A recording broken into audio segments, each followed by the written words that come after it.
Hi everyone, welcome back to another video from Apps Academy. In this video, I'm going to show you how to change Viber ringtone. If you want to change the ringtone on your Viber, then first of all, you need to go ahead and change the ringtone on your device's settings. Launch open the settings application from your smartphone. Inside settings, scroll to sounds and vibration and tap on it. Now, go to the ringtone option and then from the menu, select a ringtone you'd like to use for your device.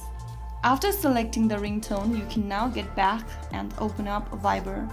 Now, tap on More at the bottom right from the Viber homepage and click on Settings.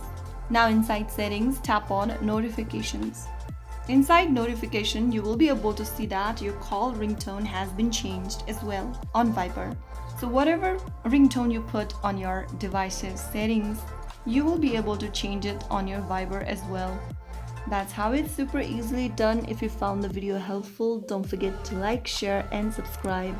I'll see you in the next video. Thank you for watching.